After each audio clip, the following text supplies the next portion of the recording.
L'École supérieure d'administration, d'économie, de journalisme et des métiers de l'audiovisuel ESAE offre de nouveaux challenges pour l'année universitaire 2023-2024. Étudiantes et étudiants, parents d'élèves nouveaux bacheliers, ESAE, c'est la garantie d'une formation de qualité à des conditions très avantageuses. À Gbedjromede, à Papa, à Boumekalavi et Parakou, inscrivez-vous en administration générale, administration du travail et de la sécurité sociale, trésor et finances publiques, impôts, diplomatie et relations internationales, journalisme et métiers de l'audiovisuel, gestion des marchés publics, planification et développement local, sciences économiques, sciences juridiques et toutes les filières des sciences de gestion. ESAE vous offre des bourses, demi-bourses et de réductions pour les premières inscriptions dans toutes ces filières. Waouh! En licence 1, 2 et 3 et en master, bénéficiez jusqu'à 50% de réduction sur tous nos sites. N'est-ce pas génial? Infoline. ESAE Gbedjromede, 3e rue à droite en quittant le carrefour Le Jador pour la BIBE Jéricho ou au plus 229 90 93 65 21 98 98 14 00 à Kpakpa au plus 229 52 88 33 33 à Boumekalavi au plus 229 52 88 44 44 Parakou au plus 229 52 46 12 12.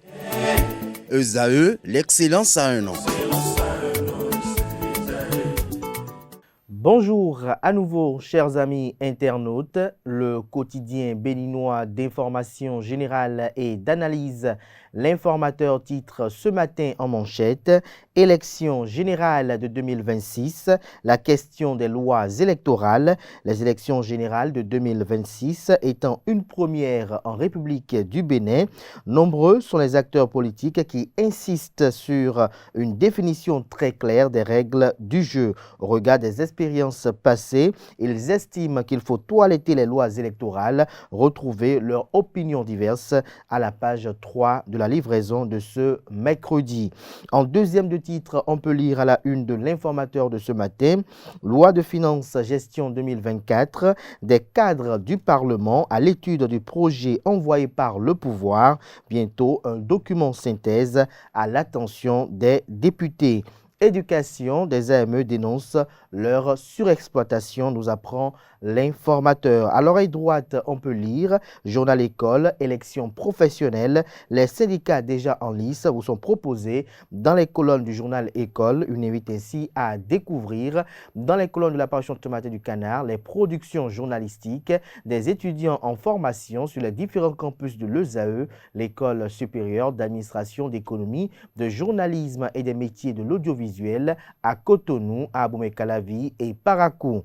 Le confrère du quotidien de service public titre ce matin en manchette « Données nominatives rituelles et leur impact sur l'identification, un dialogue engagé avec les autorités religieuses ». Retrouvez des précisions à la page 2.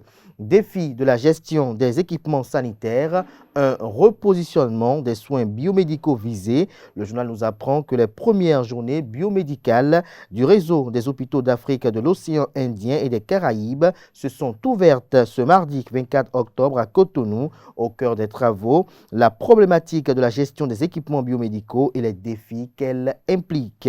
Toujours à la une de ce matin du quotidien national d'information. Risque pénal dans la commande publique, les 10 conseils de Mario Metonou, procureur spécial, près la Cour de répression des infractions économiques et du terrorisme criette, aux acteurs sont à retrouver à la page 9.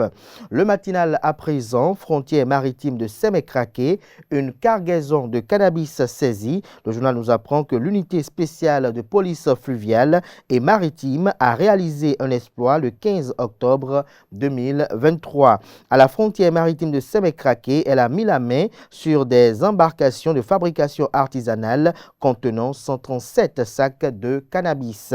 L'information a été portée à l'opinion publique par la cellule de communication de la police républicaine le mardi 24 octobre 2023.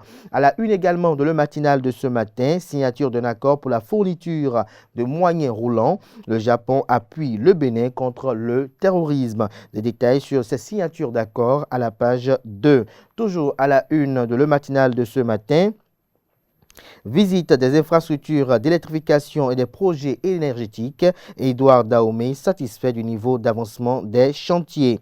Fraternité ce matin en manchette, lutte contre la mendicité des enfants au Bénin. Initiative louable, des paramètres à prendre en compte, estime le journal. Nécessité d'aller au-delà du littoral. Le journal nous apprend à la une que le week-end écoulé a été particulièrement tendu pour les enfants qui s'adonnent à la mendicité à Cotonou.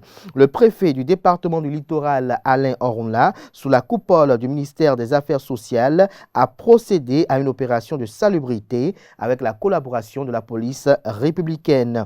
Pour un gouvernement qui rêve d'une capitale économique pleine d'éclat, ce phénomène est inadmissible à tout point de vue. Voir la mendicité des enfants prendre de l'ampleur est un crime contre l'humanité, une fuite de responsabilité. Par ailleurs, à ce sujet, le préfet Alain Orunla, en bon patriote, a mené ce raid en vue de contraindre les parents des enfants abandonnés à leur trésor à prendre leurs responsabilités. Il se dégage de cette opération que la mendicité des enfants ternit l'image d'un pays selon les standards internationaux. Même si les grandes métropoles en comptent aussi, il est impérieux de faire en sorte que chaque pays mène une politique efficace pour éradiquer le mal. Retrouvez la suite de l'article à la page 3.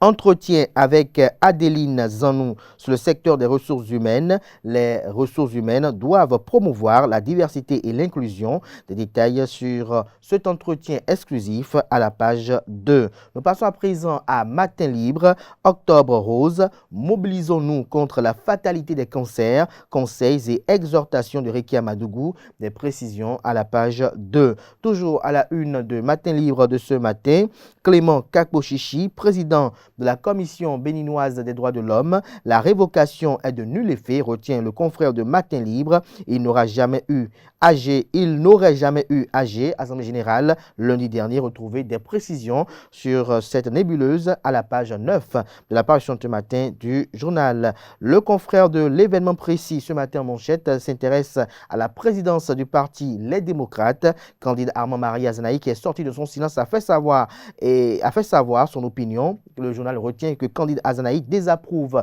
le choix de Boni Yahi Boni, en endossant un statut politique partisan public et actif, n'a aucun respect pour sa parole, dénonce Azanaï. Retrouvez le point que fait le journal de la tribune de candidat Azanaï sur cette actualité à la page 5 de sa livraison de ce matin. Nous restons toujours à la une de l'événement précis de ce matin.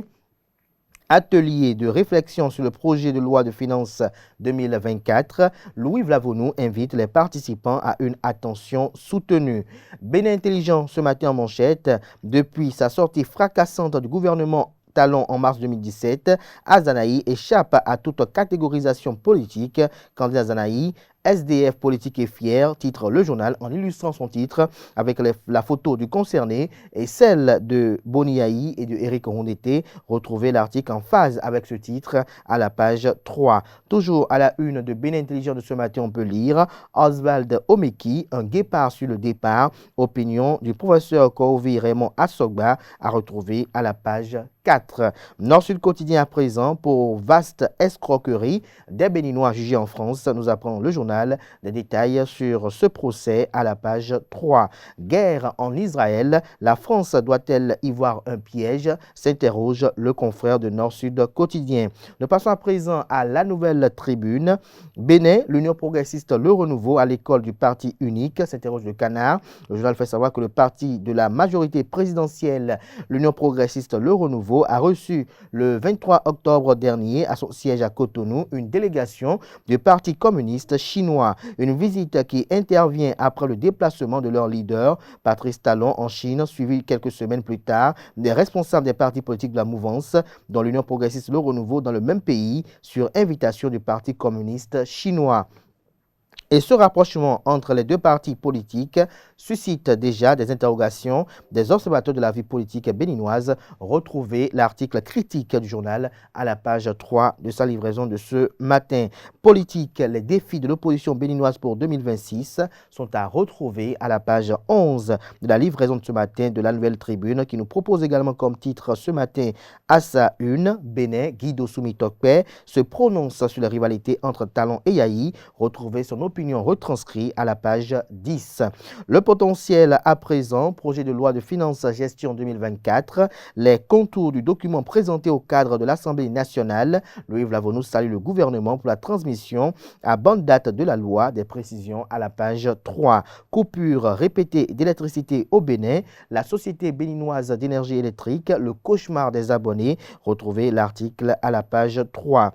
Acte délictueux et usurpation de titre, un faux journaliste de Le Potentiel arrêté dans la Donga. Le média appelle à la vigilance des populations. Le Béninois libéré ce matin en manchette 2026. Cacophonie au sein de la rupture et refus de talent de faire de la volonté du peuple le risque d'un chaos de les démocrates au premier tour. Retrouvez l'article du journal à la page 3. Affaire Rindama Radisson, selon le ministère gabonais du Tourisme, Abdoul Osseni Ossa aurait acquis pour 26 milliards de biens publics. Le secteur correspond inspecte ces biens ici au Bénin. Le service correspondant, j'y arrive, inspecte ces biens ici au Bénin. Des précisions dans les colonnes de la page ce matin du journal qui nous apprend, comme bien d'autres confrères ce matin, que dans le cadre de la lutte contre le terrorisme, le Japon appuie le Bénin en matériel roulant. Romiel Wadagny a signé un bel accord. Dabarou ce matin en manchette, nomination des membres du comité des rites vaudou originaires d'une seule partie du Bénin par le chef de l'État. Le vaudou, l'histoire d'une seule région du Bénin, s'interroge le Canard. Le journal fait savoir que le 13 septembre dernier, par décret, le chef de l'État a mis en place un comité des rites vaudou composé de 10 membres. Chose curieuse, tous les membres de ce comité sont originaires d'une même région du Bénin. Après la publication des noms des membres du dit comité, des interrogations deviennent de plus en plus récurrentes sur les lèvres des populations quant au choix du chef de l'État, Patrice Talon. Le vaudou serait-il la chose d'une seule région du Bénin? Retrouvez la suite de l'article dans les colonnes de sa livraison de ce matin. Cour constitutionnelle, 17 dossiers de recours examinés demain, nous apprend le confrère de Dabarou. Le grand regard à présent, après le nom de l'équipe, le maillot et le sélectionneur, que reste-t-il à changer dans le football béninois? S'interroge le Canard. En illustration, la photo du président de la Fédération béninoise de football, Mathurin de Chacus.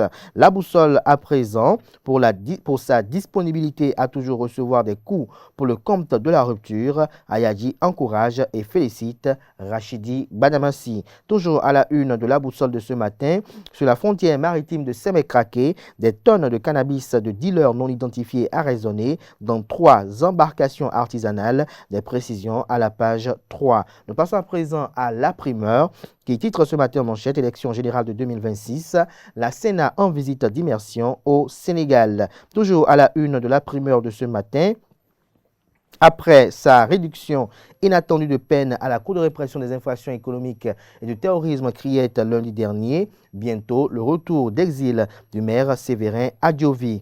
Le Soleil Bénin Info à présent, retour de l'ancien ministre et maire Séverin Adjovi au Bercail. Ça se précise, Talon Adjovi, après la pluie judiciaire, c'est le beau temps des amis et frères, s'interroge le Canard. Retrouvez son article à la page 3. Toujours à la une de Le Soleil Bénin Info de ce matin, justice, un notaire béninois sur le fil du rasoir. Décryptage info à présent.